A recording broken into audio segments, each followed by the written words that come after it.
مرحبا وأهلا وسهلا فيكم بقناة وصفات عبير الورد. وصفتنا لليوم خلية النحل بحشوة الجبن بعجينة بتاخد العقل، كتير قطنية وهشة وطرية وخفيفة واقتصادية وبطريقة ناجحة ومضمونة 100%. إذا جربتوا هاي العجينة رح تنبهروا بطراوتها وطعمتها الطيبة. ويلا خلونا نحضر أطيب خلية نحل لحتى نفطر أو نتسحر فيها. وقبل ما نبدأ بالمكونات وطريقة التحضير، إذا كنتوا أول مرة بتشاهدوا قناتي بتمنى منكم الاشتراك بالقناة بالضغط على زر الاشتراك الأحمر وتفعيل زر الجرس ليصلكم كل جديد من قناتي والضغط على زر لايك لحتى تدعموني. المكونات رح تظهر هلأ على الشاشة. لتحضير العجينة رح أضيف كوب ونص مقاس حليب دافي فاتر، ومعلقتين ونص طعام سكر، وزف خميري فوري بيطلعوا معلقة كبيرة. بدوب الخميرة بالحليب، وإذا مو متوفر عندكم الحليب السائل فيكن تضيفوا كوب ونص ماء فاتر وعليهم 3 معالق كبار من حليب الباودر. هلأ رح أضيف بياض بيضة وحدة، وبشيل الصفار وبحطه مع جنب مشان أدهن فيه وجه خلية النحل.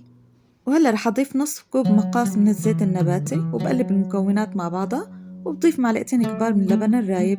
إذا متوفر اللبن ضيفوه، إذا ما متوفر فيكم تستغنوا عنه، بس إضافة اللبن بيعطي طراوة جدا للعجين. بنقلب كتير منيح المكونات مع بعضها. وهلأ بضيف معلقة خل أبيض، وبعد رح أضيف نص معلقة صغيرة ملح و5 أكواب مقاس طحين. بضيف الطحين تدريجيا، الطحين منخلته قبل ما أضيفه. ضفت أول كوبين وبحرك بالمعلقة. جربوا حبايب قلبي طريقة هاي العجينة لأنكم رح تنبهروا بطراوتها وطعمتها الطيبة. وهلأ ضفت الكوب الثالث، بضيف على دفعات، بضيف كمية الطحين مثل ما قلت لكم على دفعات. بالبداية حركتها بالسباتولا، وفيكم تحركوها بالمعلقة أو السباتولا مثل ما بدكم. ومثل ما قلت لكم الطحين على دفعات. هلا صار لازم أعجن العجينة بإيدي. منضيف الطحين شوي شوي ومنعجن. لما بنحس إنه العجينة التمت وتماسكت بنوقف إضافة الطحين. ببين معكم إنه أنتم عم تضيفوا الطحين. شايفين هون؟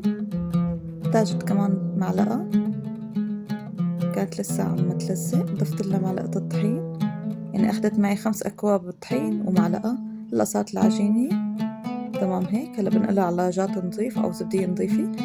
ضيف معلقة زيت نباتي لحتى ما تلزق العجينة، وبدهن سطح العجينة بالزيت وبغطيها وبتركها بمكان دافي لحتى تختمر ويتضاعف حجمها. وبعد ساعتين اختمرت العجينة وتضاعف حجمها. شوفوا ما شاء الله قديه انتفخت. هلا بعجنها شوي بطلع منها الهواء. هلا رح أقطع العجين ل4 قطع متساوية.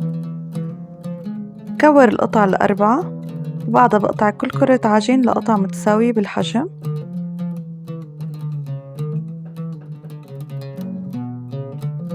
وبعمل حجم القطع متوسطة، وبكور القطع مشان جهزهم للحشوة.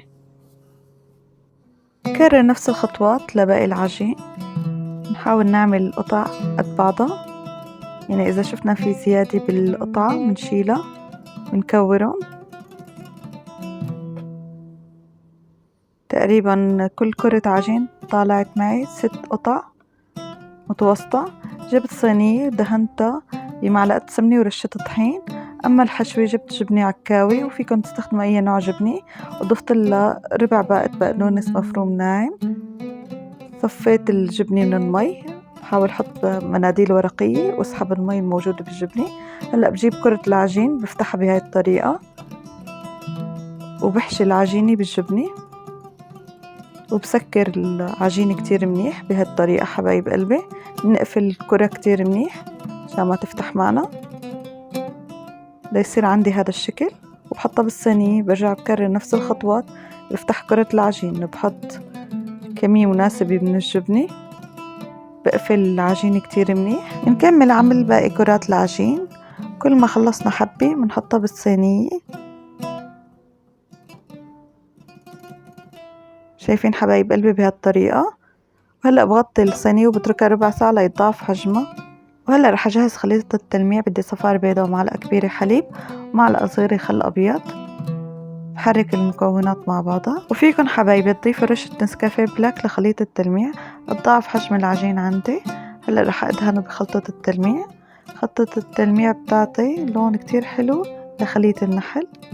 وبعد ما خلص دهن خليط النحل رح أضيف رشة من حبة البركة أو الحب السودي. وهلا رح أدخل الصينية للفرن محمى مسبقا على درجة 200 والنار شغالة من تحت، وبس حمرت الأطراف طفي النار من تحت وبشغل النار من الأعلى. والمدة بتختلف من فرن لتاني، هي بتاخد وقت من 25 دقيقة ل30 دقيقة.